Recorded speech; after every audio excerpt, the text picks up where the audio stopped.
ici à l'UNESCO en marge de cette belle Université de la Terre, mais j'allais dire ce bel événement puisque c'est l'Université de la Terre et le Parlement des entrepreneurs d'avenir sur un thème « Faisons changer tous les climats ». Et j'ai le plaisir d'être avec Catherine Muller, présidente de l'Union nationale des entreprises du paysage. Bonjour madame. Bonjour. Merci de vous prêter à ce petit jeu de la Web TV. Oui, c'est un plaisir. Oui. Alors donc vous êtes présidente de l'Union nationale des entreprises du paysage. Faisons juste un petit point, les entreprises du paysage, de quoi parle-t-on?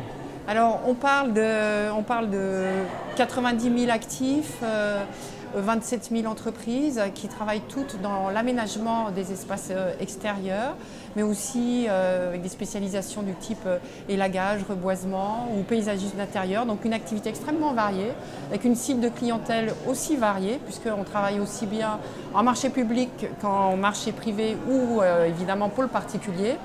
Notre cible principale restant malgré tout le particulier. Un message fort, j'ai l'impression, c'est qu'il faut que le monde soit de plus en plus vert, que la ville en tout cas devienne verte. La ville de demain n'existera que si elle est verte. Pour nous, nous en sommes convaincus.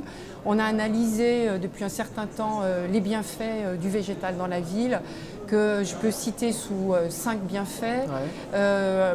Déjà sur le plan de la santé, on a le bienfait de la santé physiologique, la santé psychologique, avec des chiffres à l'appui, et puis on le ressent bien nous-mêmes quand on a la chance de pouvoir se promener dans des espaces verts naturels ou parcs et jardins.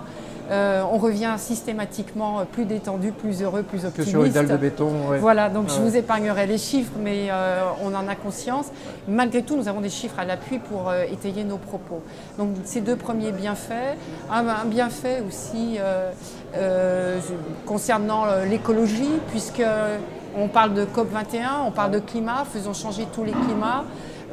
Planter des arbres, c'est des actions qui devraient être complètement évidentes, ancrées dans tous les esprits, parce qu'on sait que c'est grâce à la photosynthèse qu'on réduira notoirement notre taux de dioxyde de carbone, mais aussi dioxyde de soufre, ou même accrocher des particules polluantes sur le feuillage. Donc on est des acteurs, mais presque primordiaux dans l'avenir de cette planète. Et je reviens sur mes bienfaits. Un bienfait économique, puisque une ville verte, c'est une ville qui attire et qui attire du tourisme, qui aussi crée des emplois par le biais de l'activité du paysage. Donc c'est un levier économique d'attractivité? Oui, tout à fait, d'attractivité. Pour les métropoles, en gros. Voilà. Ouais.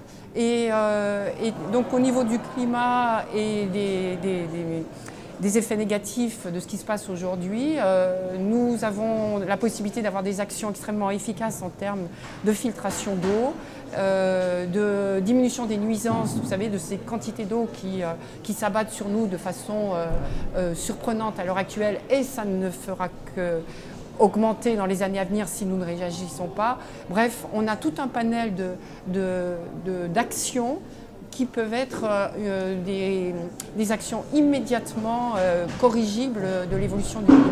Mais toutes ces actions, toute cette vision d'un monde plus végétal, plus vert, là, en période de COP21, forcément, ouais. Ça peut apparaître comme une évidence, mais comment se fait-il qu'on a oublié, qu'on a construit sans penser aux arbres, sans penser au végétal? Alors ça vous paraît une évidence, mais nos études le prouvent, c'est que les villes françaises n'allouent pas plus d'1% de leur budget d'investissement dans la création d'espaces verts, des investissements d'espaces verts. Donc effectivement, on se rend compte que l'intérêt budgétaire n'est pas là, en tout cas pas suffisamment là. Que s'est-il passé? Il se passe que l'urbanisation s'est densifiée, il y a une forte densification qui n'est qu'à son début, puisque en 2050, pour vous citer que la France, on attend 64 millions d'habitants en ville.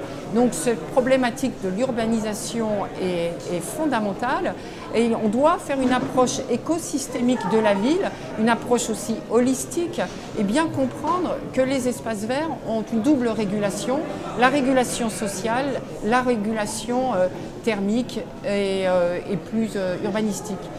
Encore une fois, l'écoute de nos urbanistes spécialisés en espaces verts n'a pas été suffisante, ouais. et nous tirons la sonnette d'alarme. Nous tirons la sonnette d'alarme aussi dans le monde de la conception du paysage. Il faut avoir une vision globale de l'urbanisme et non pas rétrécir au seul projet individuel. Donc, quelque part, Nous avons les bonnes recettes pour faire en sorte que notre ville de demain soit une ville heureuse, une ville fertile, une ville agréable, une ville où il fait bon vivre et où on est en bonne santé.